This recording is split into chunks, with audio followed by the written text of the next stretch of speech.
Welcome to History's Mysteries, a place where the echoes of the past linger in the quiet of night. Here, forgotten worlds awaken softly, and the stories of time unfold like dreams. So settle in, breathe deeply, and let history whisper you to sleep. The Curse of King Tut's Tomb. The sand remembered before anyone else did. Long before cameras and cables and telegrams reached the Valley of the Kings, the desert knew the shape of a young king's sleep. It knew the curve of the hidden corridors, the sealed chambers, the gold resting in the dark like trapped sunlight. For centuries, the wind passed over that buried door and whispered against rock and cliff, as if reciting a name no living tongue could still pronounce correctly. On a cold November morning in 1922, the sand tightened its grip as strangers came again with picks and brushes and patient hands. Howard Carter stood on the uneven ground, boots powdered with dust, gazing at the steps they had uncovered. For years he had searched this slope below the tomb of Rameses VI, certain that something lay hidden where others said the valley was exhausted, picked clean by earlier expeditions. His recent seasons had been little more than scraping and disappointment, his patron Lord Carnarvon growing impatient, the money nearly gone. And then, at last, a stone step had emerged, then another. Now, a staircase led down into shadow. The workers cleared debris with careful movements, baskets of rubble passing hand to hand like a slow river. The sun shifted across the cliffs, casting pale light into the cut in the rock. As the last of the sand was cleared, a door appeared, rough plaster over ancient stones, bearing the impressions of seals. Carter felt his breath catch. The oval of a cartouche was visible, faint but unmistakable. It carried a name the world had almost forgotten: Tutankhamun. For a long moment, no one spoke. The valley was strangely silent, as if even the wind were holding still. Carter stepped closer, lantern in hand. He traced the delicate impressions with his eyes, not daring to touch. In that quiet, he thought of all the centuries that lay between the moment this door was sealed and this morning's thin winter light. The toppled dynasties, the kingdoms risen and fallen in distant lands, the languages born and dead. Behind that door, a boy king slept in a darkness so complete that even time had learned to step carefully around it. He also thought of the old stories. Every archaeologist in Egypt knew them. Tales of curses carved into stone and painted on walls. Warnings written in looping hieroglyphs by priests who believed their words would be heard by gods and men alike. Most were simple appeals for respect, formulaic lines asking the living to honor the dead. But sometimes, in the corners of tombs and temples, more vivid threats appeared. Promises of scorpions, of crocodiles, of divine vengeance on anyone who disturbed a sacred rest. Carter did not believe in curses. He believed in evidence, in careful work and meticulous records. And yet, as he looked at that sealed door, even he felt the weight of eyes that were no longer there. He ordered the entrance sealed and set guards upon it. Night fell over the valley, cool and clear. 1,000 stars looked down on the rock and sand, as they had on the night this tomb was once closed. The desert listened. Far below, wrapped in linen and resin, a king still slept. Long before this night, in a very different Egypt, the palace in Thebes had smelled of locusts, incense, and uncertainty. Tutankhamun was not born to his throne with the calm inevitability of older kings. As a child, He had watched grown men argue in corridors and behind half-closed doors, voices sharp with theology and fear. The great experiment of his probable father, Akhenaten, had shaken the old world. Temples abandoned, gods pushed aside, a new sun-focused worship imposed like a rigid beam of light across a country that had always preferred a sky full of deities. By the time Tutankhamun, the boy with the Aten in his name, was old enough to understand anything, the reaction had already begun. Priests and generals, scribes and nobles spoke in hushed tones of returning to the old ways.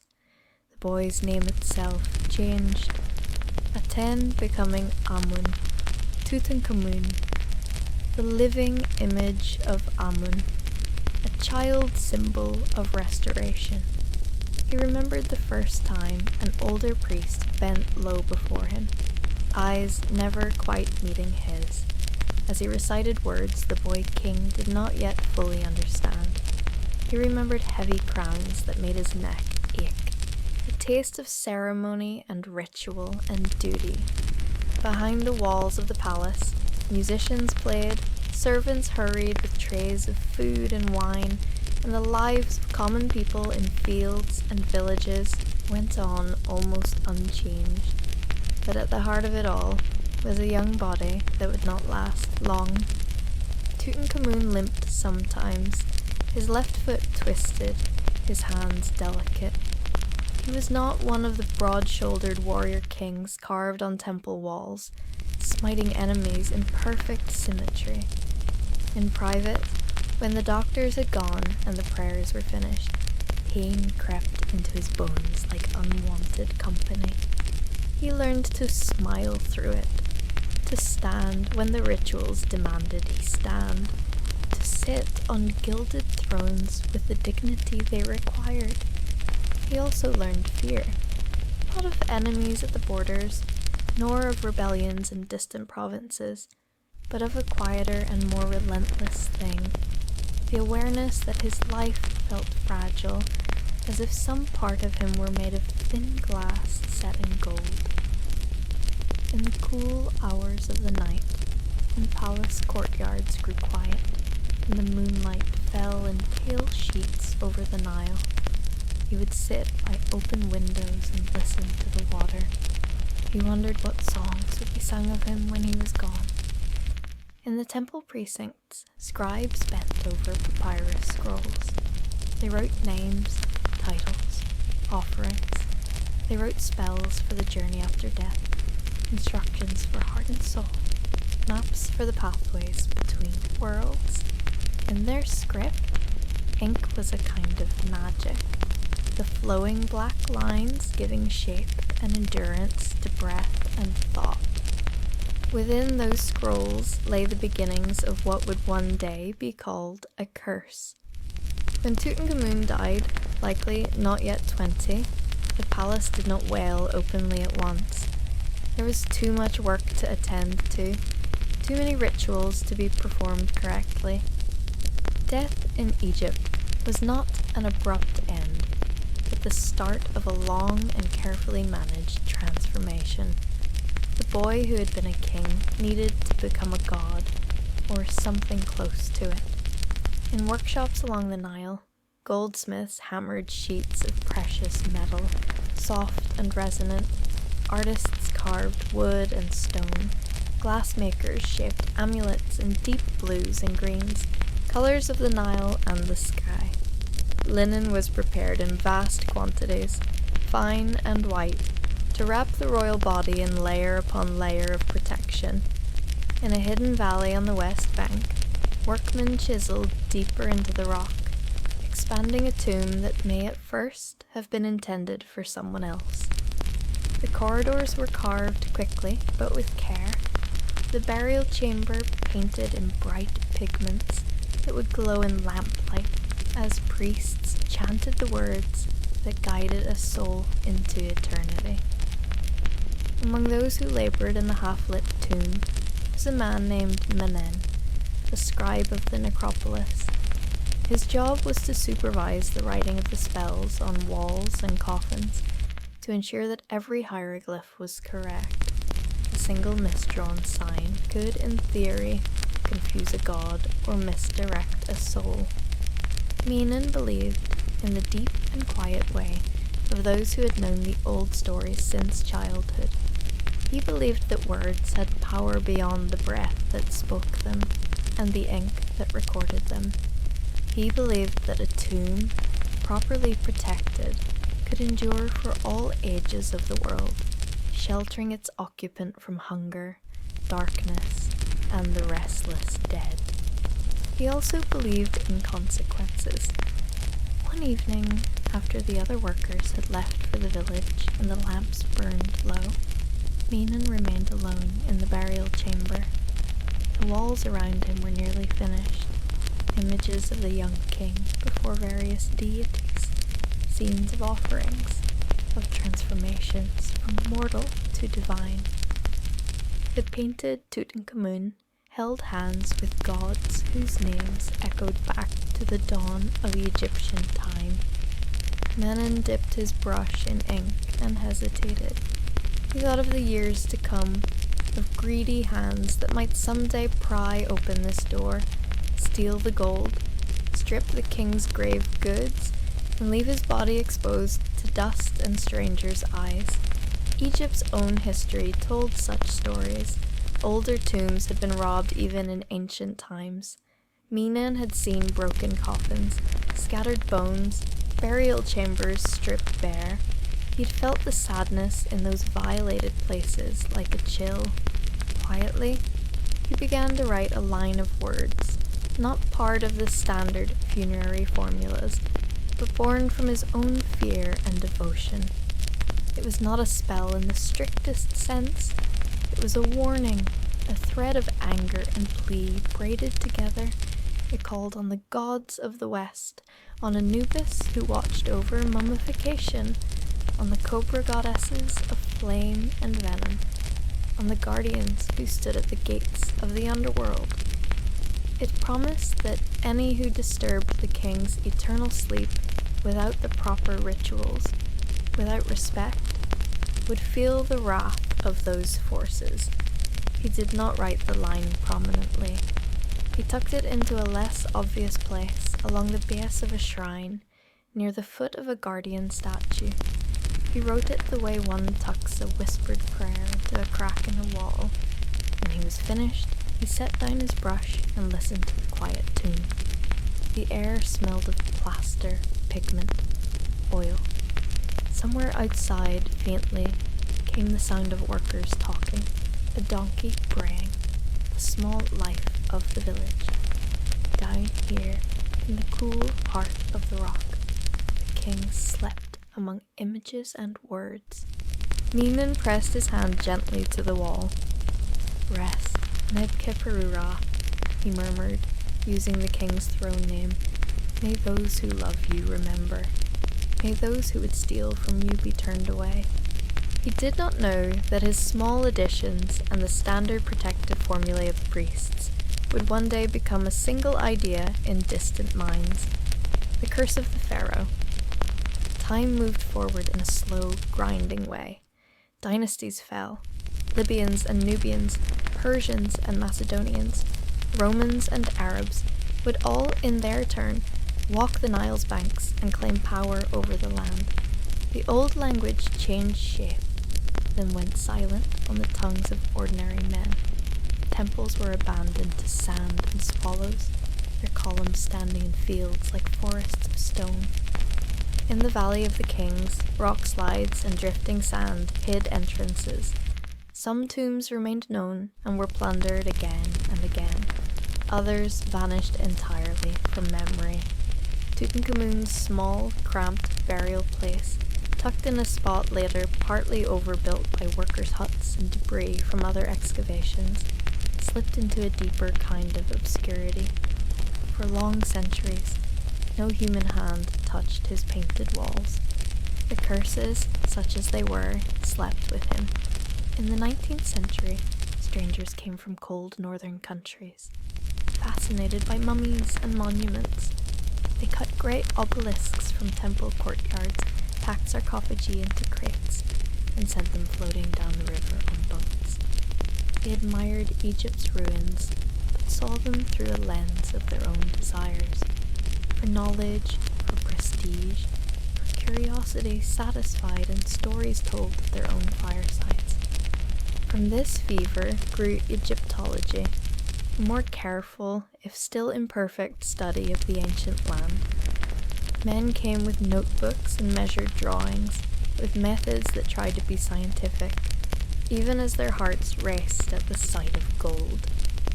By the early 20th century, the Valley of the Kings was riddled with trenches, paths, and half-cleared entrances. To many it seemed exhausted. To Carter, who'd walked its cliffs for years, sketching every scrap of pottery, every chipped stone, there were still small shadows that did not feel empty. That is why, on that November day, he found steps where no one else thought to look. As the sun sank that evening, Carter sat in his tent, writing in his diary. The valley outside was growing cold, the rocks taking on a bluish cast. A single lamp burned on his table, its flame steady. The small yellow canary he kept in a cage near the entrance stirred on its perch, fluttering briefly before settling again.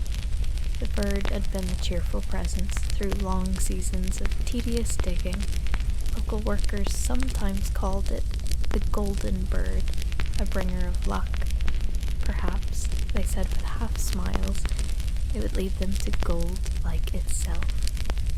Carter did not entirely encourage such talk, but he did not discourage it either. In a place as harsh as this, hope was worth feeding. Later, when the valley was quiet and the men were asleep, a shadow slid past the tent. A faint movement, no more than a ripple of darkness, passed near the cage. The bird awoke with a sudden, terrified flutter, beating its wings against the bars. Carter, still awake, looked up sharply. A cobra, drawn by the small warmth and scent of life, had slithered into the tent. Its hood flared, scales catching the lamplight in a pattern like old bronze. For a moment, its eyes and the bird's met. In one swift strike, the snake lunged at the cage. There was a flurry of sound, a shrill note cut abruptly short. Carter leapt to his feet, knocking over his chair, but the cobra had already turned, body rippling, and vanished again into the folds of canvas and night beyond. He stood very still, listening. The desert outside was silent, the stars indifferent. In the morning, when news of the dead bird and the cobra spread among the workers, whispers rose like a low wind. The cobra, they reminded one another, was the symbol that once crowned the brow of pharaohs. To have one kill the golden bird on the very night a royal tomb was found, it was no wonder that some muttered of omens, of old protections stirring around a long-buried king. Carter, practical as always, ordered the tent inspected and precautions taken. But even he, writing in his notebook later, could not help mentioning the incident with a faint shiver of awe. The curse, if such a thing existed, had not yet spoken in words, but small patterns were beginning to weave themselves into a story. Days later, when Lord Carnarvon arrived from England, the valley woke early. Vehicles rattled over the rough track, raising little clouds of dust. Supplies were unloaded, greetings exchanged. Carnarvon, pale from ill health, but bright-eyed with excitement, stood with Carter at the top of the cleared staircase. "So, this is it," he murmured. "After all these years?" Carter nodded. "This is it." They descended the steps together, the air growing cooler with each one. At the sealed door, workmen held lamps. Shadows danced across the plaster. over the ancient seals pressed with the Jackal-o'-Nine captives emblem of the Necropolis guards. Carter's heart thudded in his chest. He ordered a small breach made in the upper corner of the door. Carefully, gently, the workers chipped away at the plaster and stone. A little puff of air sighed out, touching their faces, a breath from a space that had not felt open air for over 3,000 years.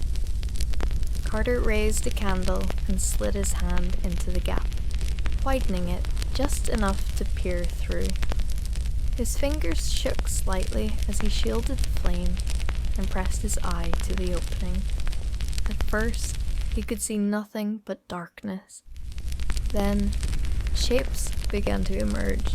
Strange animal forms, glints of gold, wooden furniture piled in apparent confusion, but intact, unburned, unbroken. He took in the sight in a long, stunned moment. Carnarvon's voice came softly from behind him. "Can you see anything?" Carter did not look away. "Yes," he whispered. "Wonderful things." Words were carried back up the staircase, out into the bright air, and then outward still, across telegram wires and newspapers, into a world hungry for marvels. The boy king who had once feared being forgotten was about to be remembered with an intensity he could never have imagined. But in the valley, in the tight corridors of the tomb, the presence of so many new breaths and footsteps stirred something else. In the darkness behind the walls, the painted eyes of gods and guardians seemed to watch. Somewhere, far beyond human hearing, a line of ink laid down by Minan centuries ago sharpened like a drawn blade. The first chamber was only the beginning.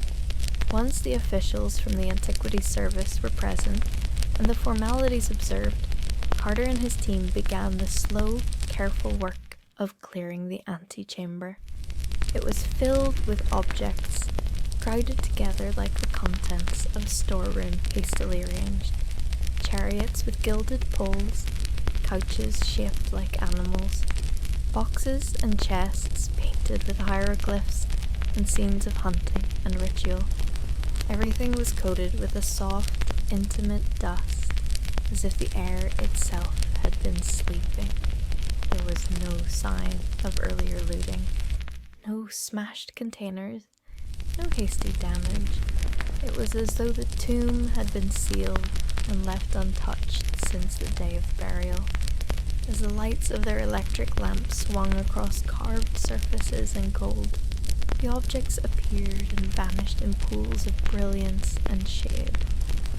Carter moved among them with a mixture of professional focus and almost childlike wonder. Each piece needed to be documented and stabilized before removal. The process was painstaking, weeks stretching into months. At the far end of the antechamber, great gilded couches stood before another sealed doorway.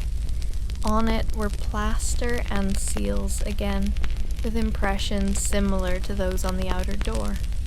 Here, perhaps, lay the burial chamber proper. But Carter was cautious. He knew that the slightest haste could damage fragile artifacts. He also knew that the world was watching now, its attention a pressure on his shoulders, heavier than any stone. Outside in Luxor and Cairo, in London and New York, people began to tell stories before they knew the facts. They spoke of the curse that must surely guard such a perfect tomb. Reporters, eager for dramatic copy, repeated old tales of inscriptions promising death to anyone who disturbed the pharaoh's rest. Some of those inscriptions existed, carved in other tombs and temples, their phrases borrowed and bent to serve new narratives. In one Cairo newspaper, a particularly vivid line was quoted: "Death shall come on swift wings to him who disturbs the peace of the king." No one could quite see where exactly it had been found. It did not matter. The story had found its headline. In the valley, the workers continued their careful labor, their breaths puffing in the cool air of the tomb, their hands steady even as whispers of curses drifted in their wake like dust. Some of them wore small amulets under their shirts, the old symbols of protection passed down in families that had lived near these ruins for generations. They respected the past in a way that did not separate belief from daily life. To them, the idea that a king might guard his own grave with unseen forces was not absurd. As they carried out shrines and chests, as they recorded the positions of every small object, they sometimes paused, listening to the odd creaks of shifting timbers, the muffled sighs of the tomb adjusting to new air. It was easy in those moments to imagine that the dead were turning in their sleep. One evening, as the sky above the valley darkened and the rock faces glowed briefly red before plunging into shadow, Carter stood alone at the entrance to the tomb.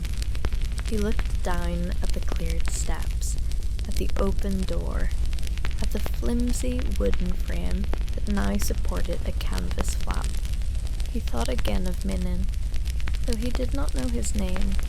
He thought of priests and workers who had sealed this place, perhaps with relief, perhaps with sorrow, perhaps with a sense of finality. He wondered what they would make of the scene now. Cameras, wires, crates, foreign voices echoing in their sacred valley. He also thought of Tutankhamun himself, the boy buried below. Would he have welcomed this sudden burst of attention after centuries of silence? Or would he have recoiled from it, preferring the steady, absolute dark? The wind moved gently against his face, carrying the dry scent of stone. Carter turned back into the tomb, the light of his lamp vanishing as the valley slipped into night. Part 2. Second half of the continuous story, flowing directly from Part 1. When, at last, the sealed door to the burial chamber was broken through, it was done with all the solemnity they could muster. Officials gathered again, their European suits and Egyptian robes making a strange procession in the narrow corridor. Candles flickered alongside electric torches, the old and the new sharing space uneasily. The air that escaped from the newly opened gap was cooler still, tinged with something sweet and resinous. Carter moved forward, heart pounding. He widened the opening and stepped through into the chamber. The sight that met his eyes held a gravity beyond even the wonderful things of the antechamber. Before him rose a great shrine of gilded wood, filling much of the room, its surfaces covered with protective texts and images of goddesses with outstretched arms. It was like a golden house within the stone one, layer upon layer of sanctuary, protecting the thing at its heart. Around it, walls painted in deep colors showed scenes of ritual. The young king greeted by deities, embraced by Osiris, the god of the dead, his face painted green for rebirth. The figures, lit by the quivering light of lamps, seemed almost to move. Beneath the floor, beyond the shrine, wrapped in coffins nested like Russian dolls, lay the body of Tutankhamun. But that would take time to reach. Each layer had to be opened with care, each inscription copied, each object photographed and described. In the coming months and years, as they worked through those layers, the outside world grew more and more entranced, and more convinced that something dark watched from within all that gold. It did not take long for the first major death to feed the growing legend. Lord Carnarvon, whose money had fueled the excavation, was not a strong man. He had come to Egypt in the first place to escape the damp winters of England that worsened his health. In early 1923, some months after the breakthrough into the burial chamber, he was in Cairo, staying at the Savoy Hotel, enjoying the strange mix of modern luxury and ancient wonder that the city offered. One evening, while shaving, he nicked a small mosquito bite on his cheek. The wound became infected. In an age before antibiotics, infection could still be a dangerous visitor. Fever followed, then delirium. Doctors tried their best, but the illness deepened. Newspapers were already watching every move connected to the tomb. When word spread that Carnarvon was gravely ill, they scented a story. The line about swift wings was repeated, embellished. Some papers claimed that at the moment of his death, the lights in Cairo flickered or went out, a dramatic touch that would be retold for years, though evidence for it was thin. Carnarvon died in April 1923. In a house on the far side of the world, in England, his favourite dog reportedly howled and collapsed at the same moment, never to rise again. The tale spread fast, a faithful animal feeling its master's passing across continents. It did not matter whether the exact timing was true. It felt true to those who wanted the story to have weight. In Egypt, those who'd always believed in the power of names and bonds were not surprised. For the newspapers, it was irresistible. A man dies soon after opening a royal tomb. A mosquito bite, a trivial injury, becomes a fatal wound. The old gods, it seemed, had chosen an unlikely weapon, not a lightning bolt or a sudden collapse in a dark passage, but a tiny insect and the patient, relentless work of infection. Columnists wrote of the curse of King Tut's tomb. In the valley, the workers continued their labour, but the mood had shifted. Some looked over their shoulders a little more often. Some murmured prayers under their breath as they passed certain thresholds. Others, more skeptical, or perhaps simply more tired, shrugged and kept working. Life was hard, and death always close. Curse or no curse. Carter, for his part, bristled at the talk of curses. He had lost a friend and patron, and the idea that his death should be reduced to a sensational headline offended him. In interviews, he insisted on the ordinary explanations. Tropical disease, a weakened constitution, bad luck.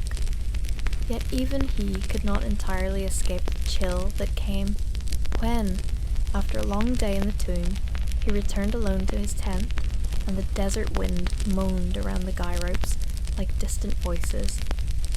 The catalogue of misfortunes grew around the excavation like a drift of dry leaves. Some sharp facts, some vague rumours that clung and would not blow away. A member of Carnarvon's family died in a car accident. A radiologist who had taken X-ray images of the mummy passed away after a short illness. A man who visited the tomb collapsed from a heart attack not long afterward. The more deaths that could be even loosely connected, the longer the list became. No one kept a precise tally in those years, but later, writers would claim that dozens of people connected to the tomb had died mysteriously within a decade. Statisticians and skeptics would point out that, over time, any group of humans will experience illness and death. Such is the nature of mortality, but the human mind does not readily accept random patterns. It seeks connections, lines of cause and effect, stories. Ancient curses offered a story, simple and satisfying. Disturb the king, and you will pay. Meanwhile, in the quiet of the tomb, the work went on. The mummy itself, when they finally reached it, was a tangle of linen and resin and incense gone hard with the centuries. The gold mask that rested over the young king's face would become one of the most famous objects ever unearthed. But in the close, hot air of the burial chamber, it was just one more piece of a difficult puzzle. As they cut away the wrappings, separating layers for study, Carter and his colleagues found a body marked by hardship, a broken leg that may never have healed properly, signs of infections, evidence of congenital difficulties. The boy whose images had been painted in perfect health and grace upon the tomb walls had been, in life, more fragile. In another age, he might have survived longer. In his, he became a symbol even as he died. They weighed his heart in absence. Uniquely among many royal mummies, the heart itself was not found in its usual place, and debates would later swirl about whether it had decayed or been mistakenly removed. The heart, seat of memory and conscience in Egyptian belief, was central to the judgment before Osiris. Without it, some said, the king's soul might wander. Perhaps that is why, in the stories that grew around him later, Tutankhamun did not rest quietly. Far from the valley, in cities where snow sometimes fell and chimneys smoked, people who would never see Egypt in person gathered in museums and parlors to look at photographs of the tomb's contents. They saw gold and alabaster, carved lions and falcons, tiny sandals, and intimate domestic items that made the young king feel close and real. They also read, with shivers of delighted fear, the newspaper accounts of the curse. In London, a group of spiritualists held seances to contact the disturbed pharaoh. A medium, eyes rolled back, claimed to hear his voice echoing through the ages, pleading for rest or promising revenge. The details varied from sitting to sitting, but the underlying theme was the same. Human fascination with the dead was not new. It had simply taken on new costumes and rituals. In Cairo, some older men shook their heads at this foreign excitement over what they saw as a simple truth, that the dead should be respected. They had no need of seances. They had their own prayers. Yet even among Egyptians, the story of Tutankhamun's curse took on a new life. Guides in the bazaars and at temple sites found that mentioning it made tourists lean closer, eyes wide. A tale that once might have been told quietly in the corner of a village coffee house was now a commodity, folded into the broader exchange of souvenirs and stories. Years passed. The tomb was studied, recorded, eventually closed again to daily work. Artifacts traveled to museums, exhibitions drew crowds that waited in lines stretching around city blocks, shuffling slowly toward the shining mask under glass. In those hushed rooms, people stood with their hands clasped, mouths slightly open, trying to comprehend the distance between themselves and that serene gold face. Many of them whispered the word curse under their breath, half joking, half serious as they turned away. In the valley, the desert returned to its patient watching. The steps down to Tutankhamun's tomb remained, of course, and visitors came, their feet crunching on gravel, their voices murmuring in many languages. But there were still hours, especially at dawn and late evening, when the cliffs were quiet and the sand seemed once more to hold its breath. It was in such an hour, many decades after Carter's time, that another figure walked slowly down into the tomb.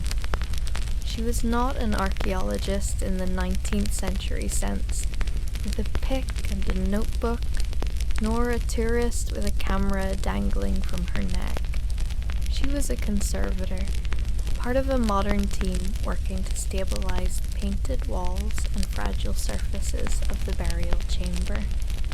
With her came new instruments, lights that did not heat the pigments, lenses and scanners that could see beneath layers of paint and grime, delicate tools designed not to disturb what earlier generations might have brushed aside.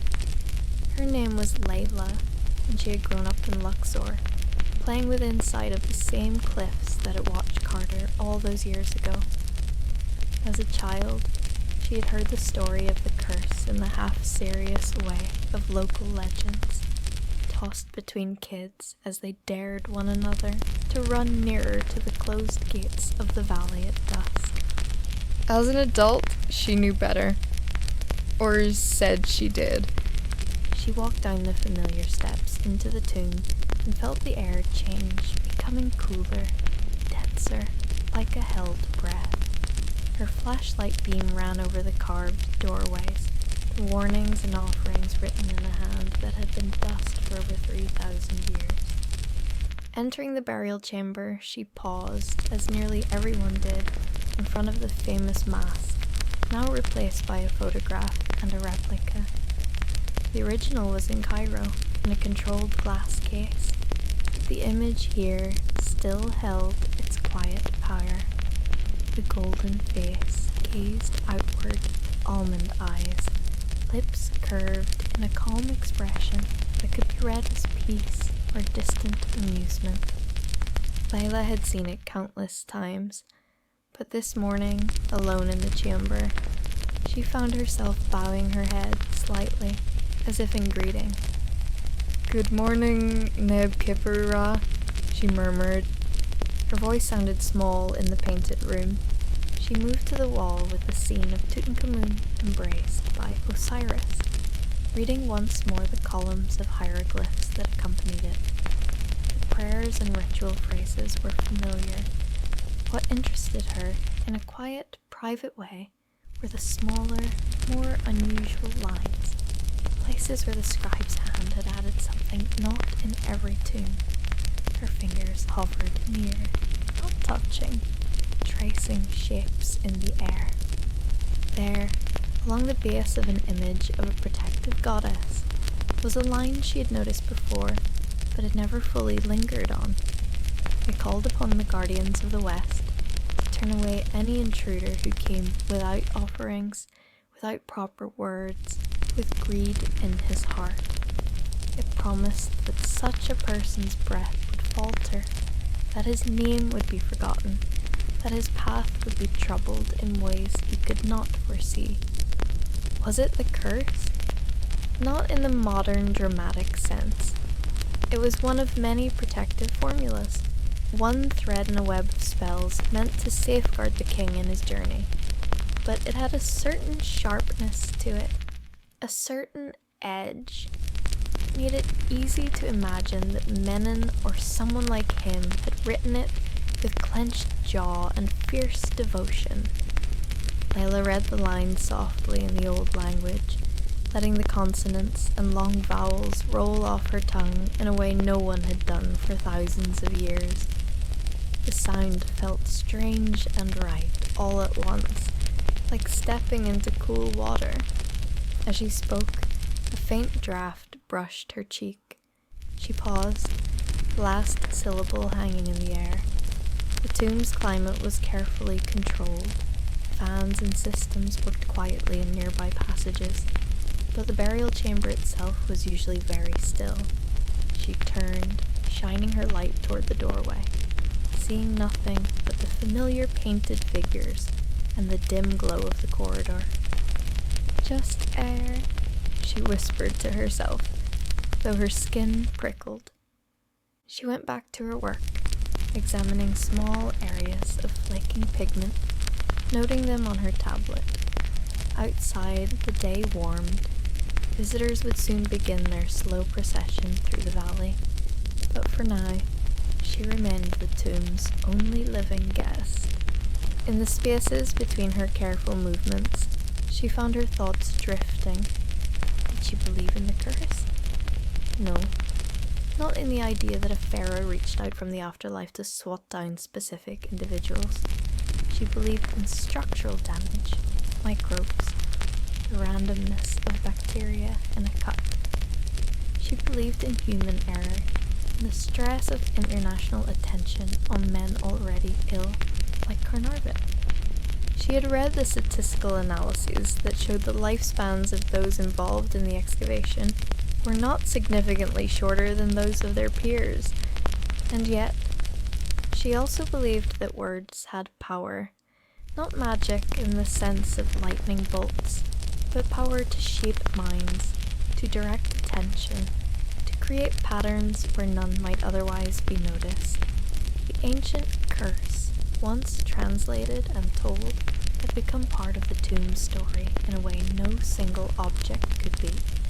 It had wrapped itself around Tutankhamun's name like one more layer of linen, one more gilded case. It had ensured that he would never again be merely one pharaoh among many, but the cursed king, the boy whose tomb killed.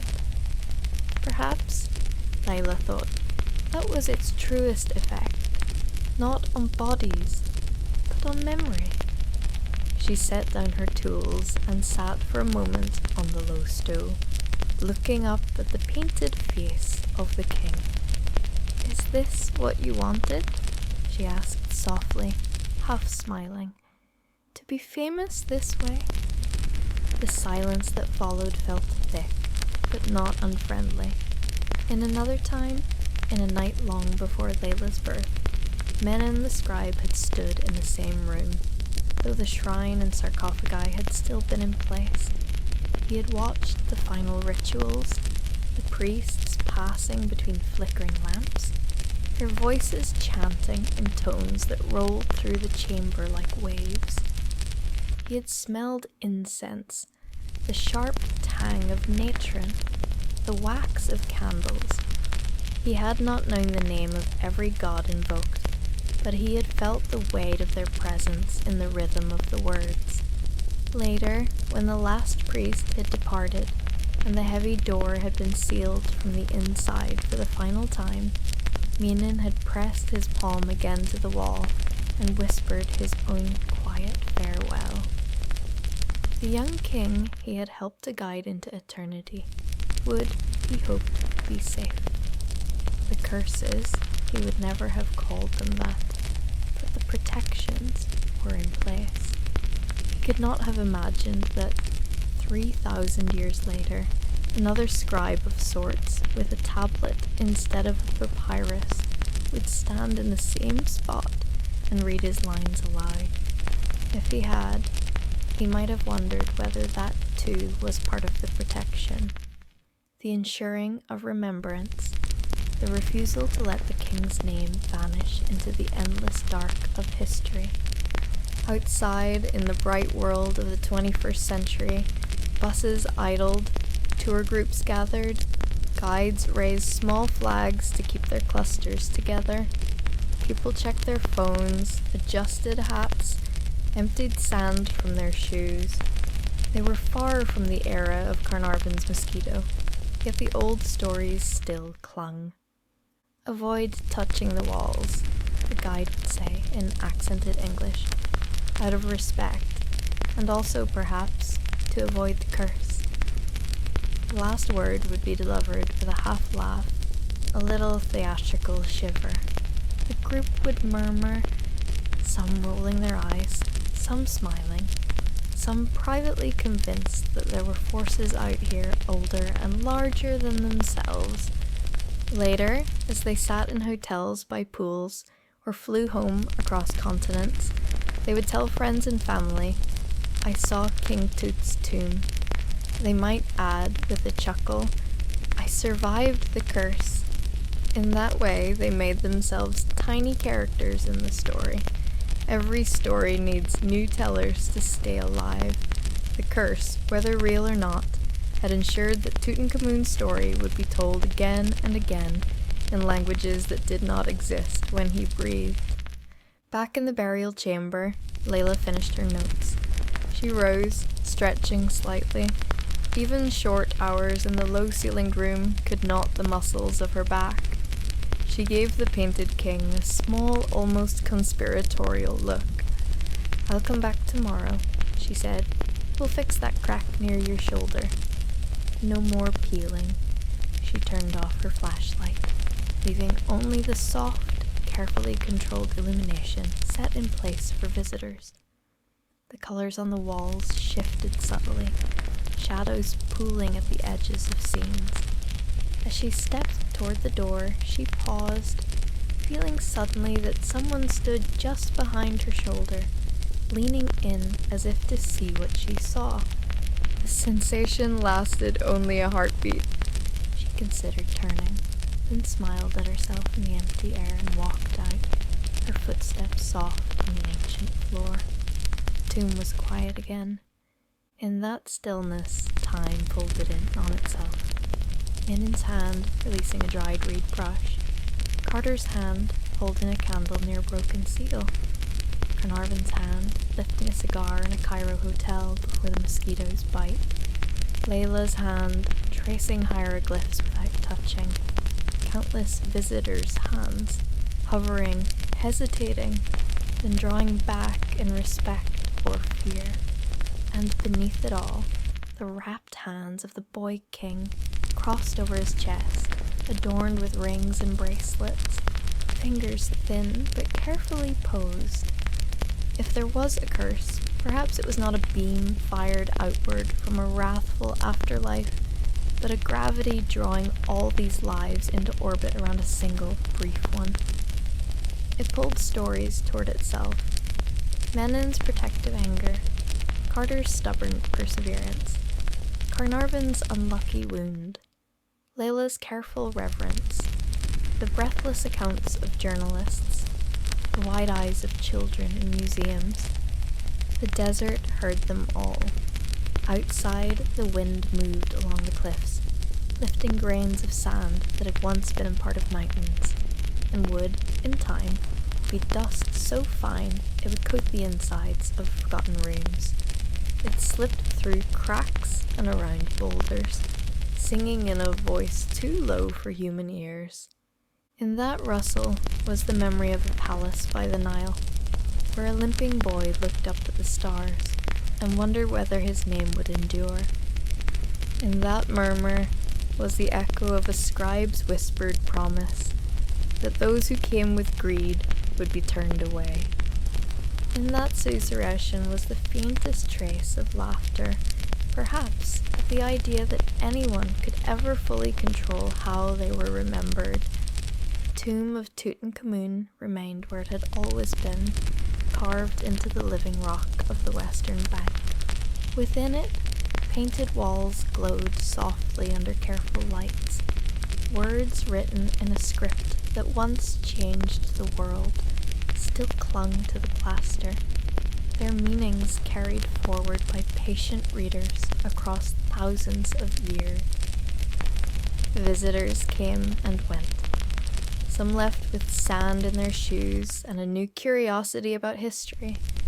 Some left with a small secret shiver when they thought of curses. Some left with nothing more than a photograph and the vague sense that they had seen something important. The king remained. The curse remained too, though perhaps not in the way the headlines once imagined.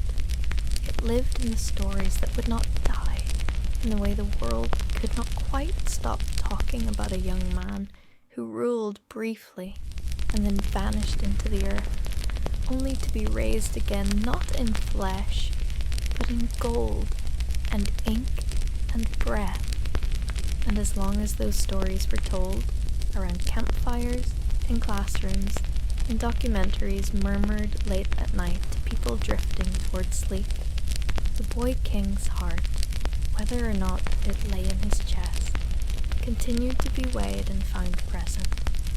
Somewhere in the dark, in a room painted with gods and stars, the silence around his name was never again complete. The sand, which remembered first, would also remember last, and between those two quiet eternities, the world would go on telling of the curse of King Tut's tomb, half afraid, half hoping that some part of it might be true. The world at the bottom of the globe has always been a mystery. Even now, as satellites sweep its white expanse and research stations hum through the endless cold, something about Antarctica feels older than time. Long before its name was carved into maps, it existed only as rumour, the unknown southern land. Mariners believed that for the world to balance, there must be another continent far to the south, mirroring the great lands of the north. They did not know that beneath the ice, the balance they sought had already been broken once, long ago. Terra Australis Incognita. It begins with a map. In 1513, the Ottoman Admiral Piri Reis sketched a chart of the world. He claimed to have compiled it from ancient sources. Some Greek, some Phoenician, some perhaps older still. When modern historians examined it, they found something impossible. The lower edge of his map showed the coast of Antarctica, not as it appears today, frozen and buried beneath miles of ice, but as it would have been thousands of years earlier, ice-free and detailed in a way no sailor of the 1500s could have known. Mountains and inlets match the contour of Queen Maud Land, as revealed only centuries later by seismic surveys.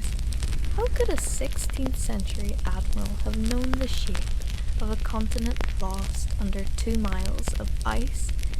Some scholars waved the mystery aside as coincidence, yet others whispered that the Piri Reis map was a memory of a forgotten world.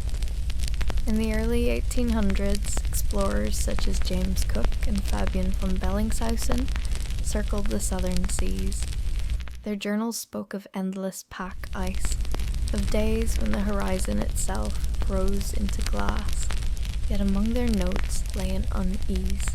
Cook wrote of earth-coloured snow, as though volcanic dust or ancient soil had bled upward through the weakness. In a few places his men found rounded stones, smoothed by water, on beaches where no river ran. It was as if Antarctica remembered rivers it no longer had. By 1911, when Amundsen reached the South Pole and planted the flag of Norway, the world congratulated itself on having conquered the last great wilderness. But a few of the scientists who followed him south began to sense that the continent's silence was not emptiness, it was concealment. Fossils of ferns and tree trunks emerged from the exposed rock of the Transantarctic Mountains, proof that this frozen place had once been green. Later, in the 1970s, drilling cores would reveal pollen from broad-leafed forests dated to 40 million years ago. Yet between the lines of those reports was another question. Had the warmth lasted even longer than scientists dared to admit? Long enough, perhaps, for humans, or something like them, to have walked those shores before the Great Freezing began.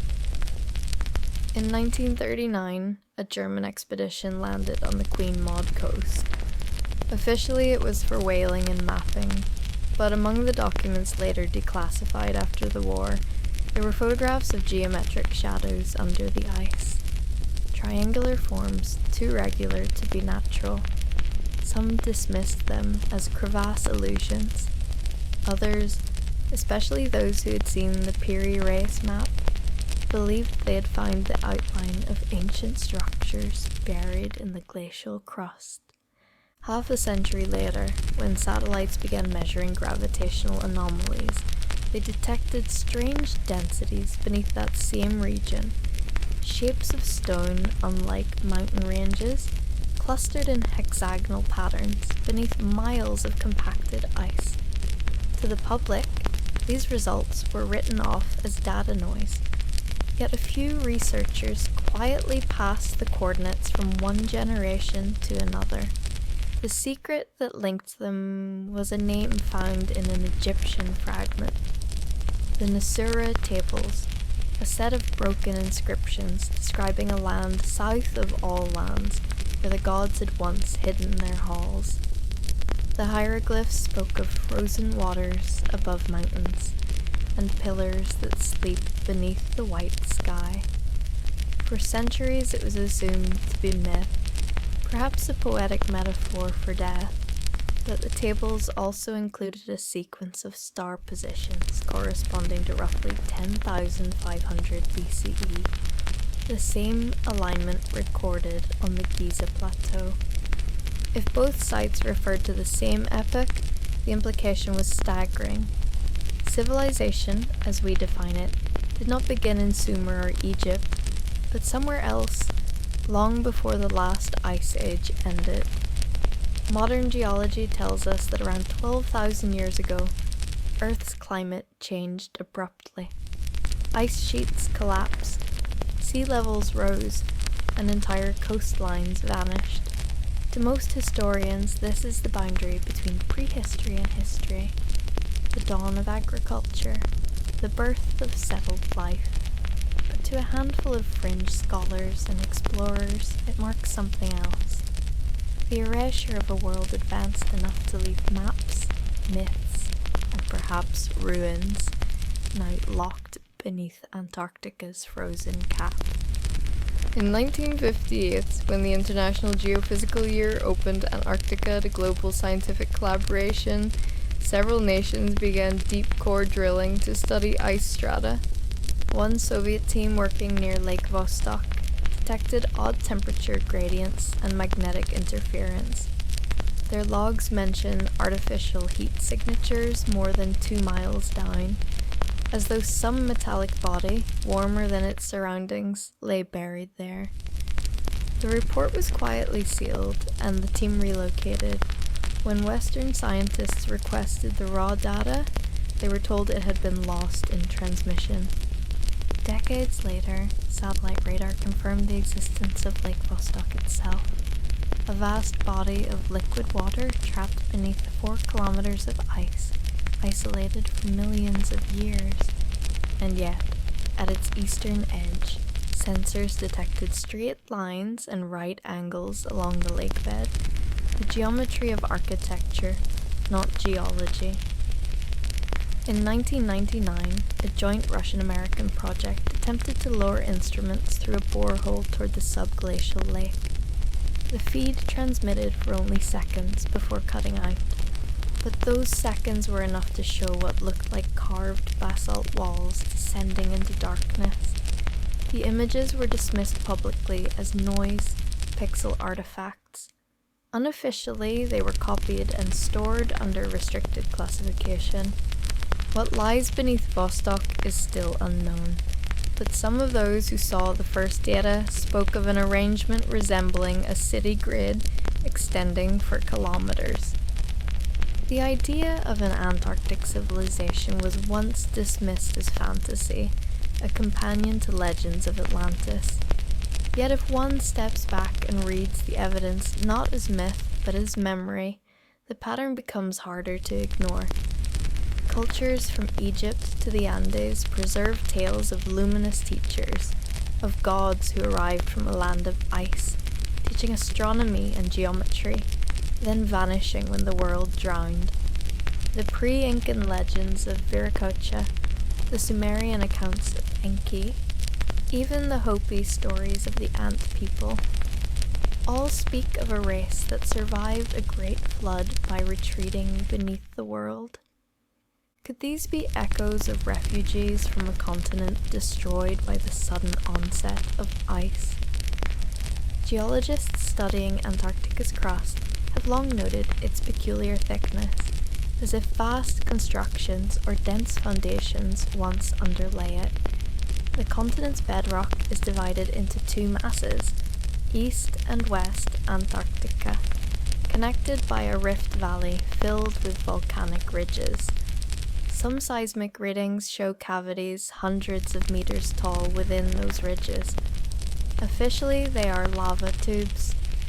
Yet when the US Navy conducted Operation High Jump in 1947, a massive expedition involving ships, aircraft, and over 4,000 men, the mission's declassified goals included aerial mapping and testing of cold weather equipment.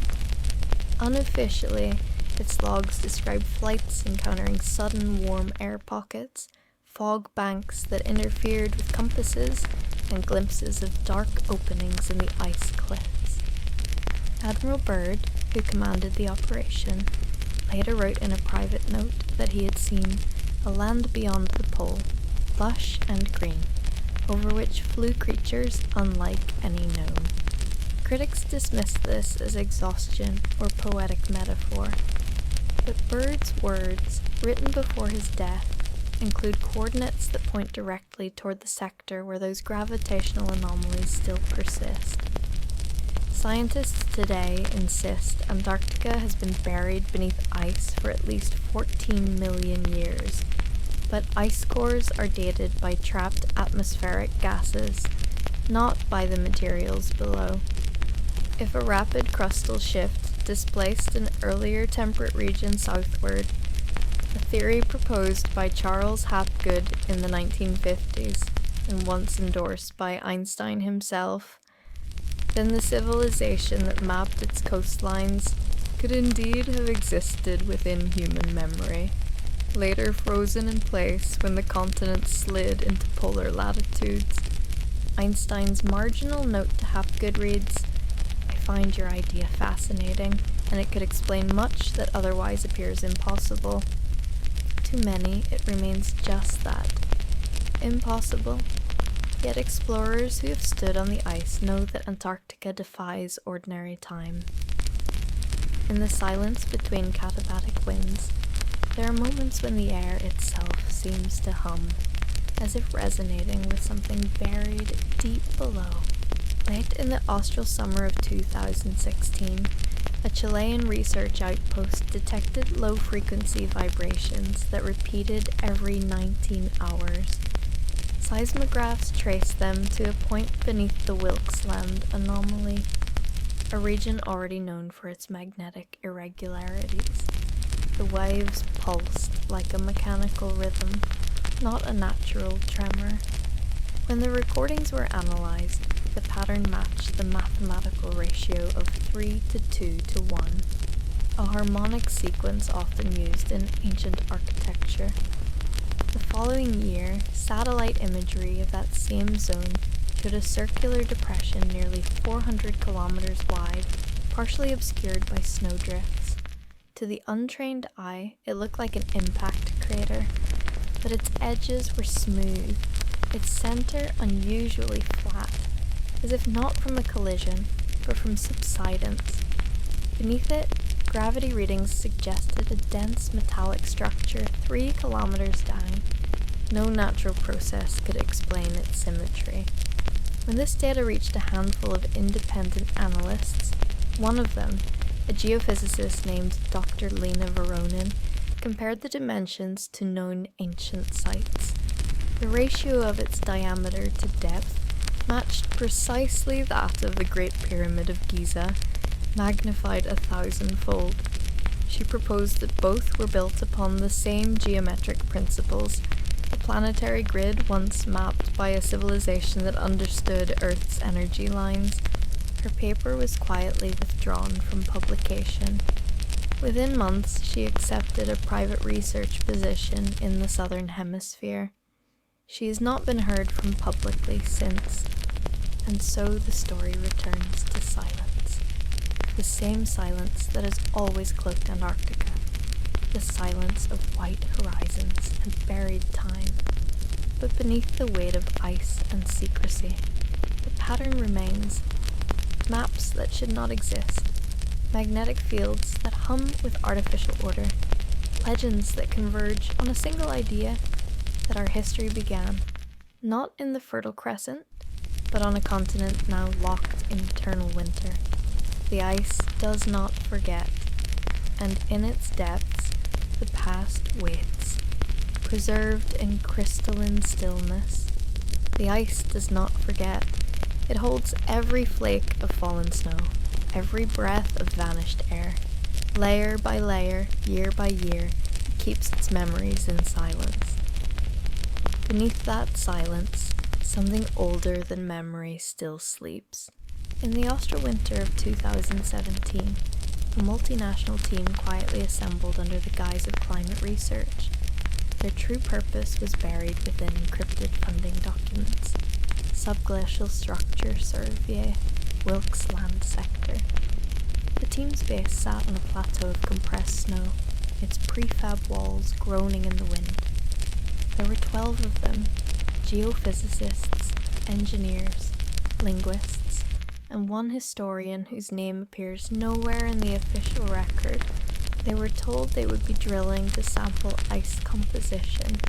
They were not told what the coordinates truly signified.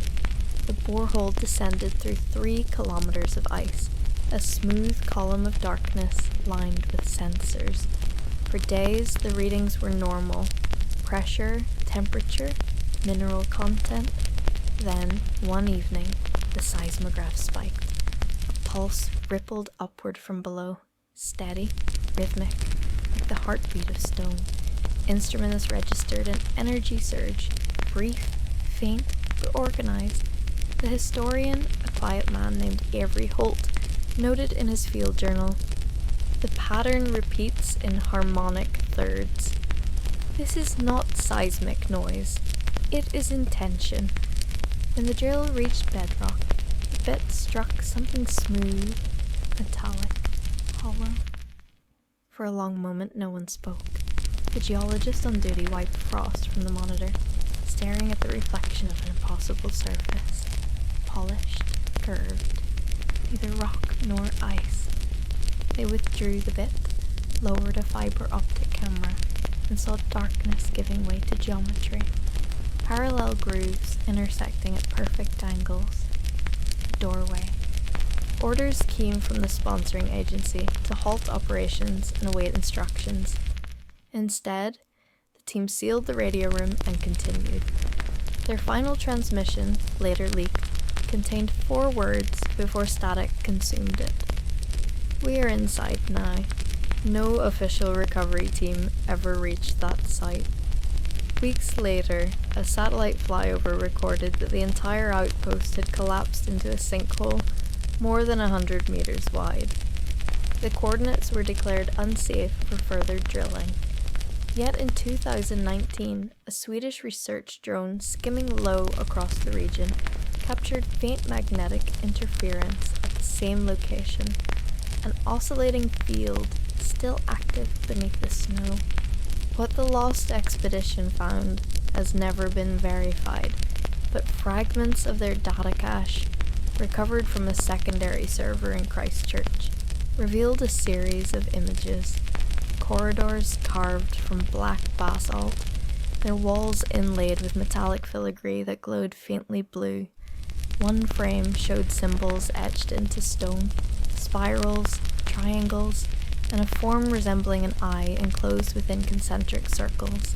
Holt's notes attached to the file read simply, "Same sequence as Göbekli Tepe, mirrored." If true, it meant that the oldest known temple on Earth shared an inscription pattern with something buried beneath Antarctica. Göbekli Tepe dates to at least 9,600 BCE, the very era when ice began to seize the southern world. Across the next few years, whispers spread through academic circles.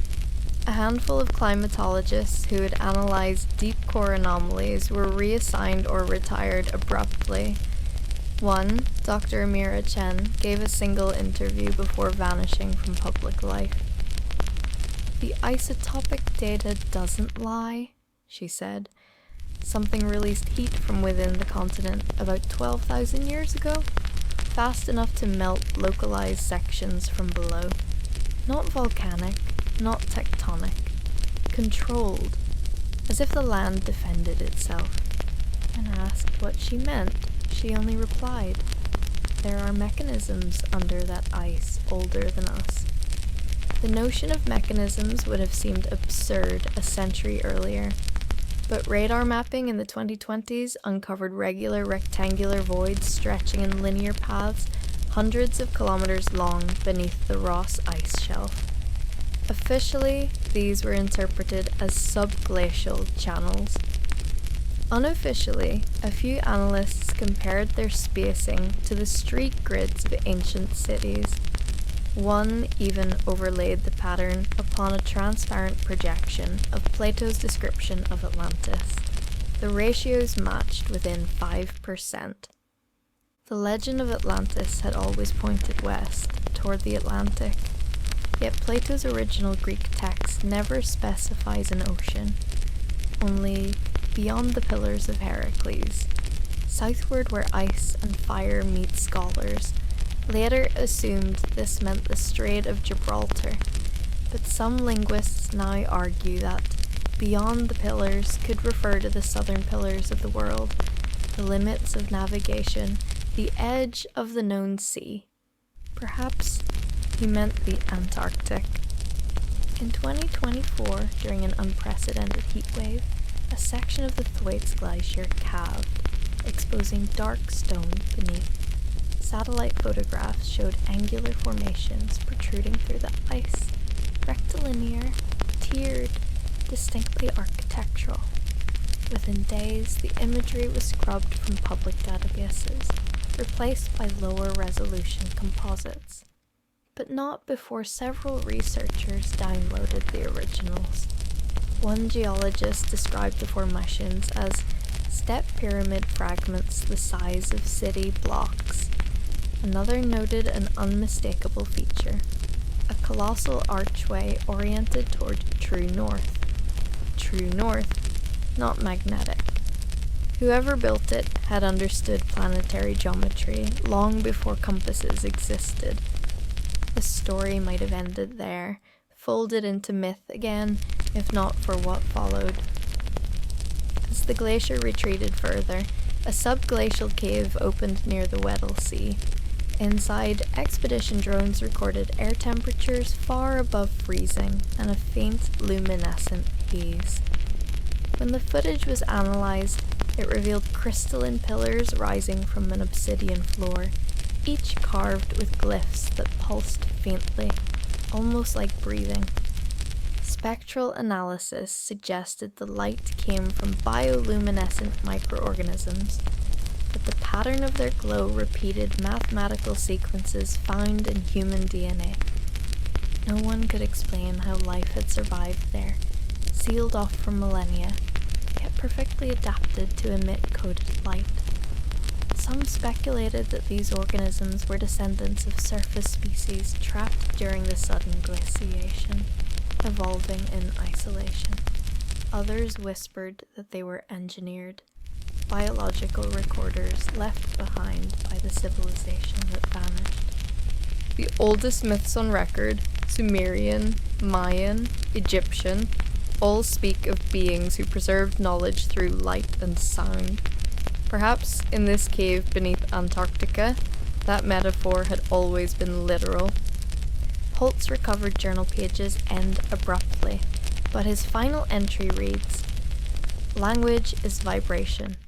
If they stored it in living cells, it would last forever." After 2025, multiple governments restricted civilian flights over several Antarctic sectors. The official explanation cited environmental protection. Yet private satellite operators noticed new installations, rectangular facilities buried under white domes, their layouts aligned precisely along ley line coordinates identified by Hapgood decades earlier. Energy signatures from those sites corresponded to microwave transmissions, bouncing between stations in rhythmic bursts. Whatever was being studied, it was communicating with itself. As years passed, climate change exposed more of the continent's hidden past. Petrified forests emerged from melting ice cliffs. Beneath them, scattered obsidian fragments shaped like tools. Carbon dating was impossible, The material was too old, its isotopes long decayed, but under electron microscopy, each shard revealed microscopic engravings, fine, spiraled grooves resembling a kind of data storage far beyond primitive carving. Scientists from the University of Melbourne compare them to optical discs, capable of encoding vast information in three-dimensional lattices. "We might be holding their library," one researcher whispered, "and we can't even read the cover." The deeper the ice retreated, the clearer the pattern became. Symmetrical terraces, parallel ridges, and in one case, a perfectly circular depression 2 kilometers across, its rim dotted with monoliths. The arrangement matched the lunar cycle when viewed from the sky. Whoever designed it had built the calendar you could see from orbit. In time, the debate shifted from if to who.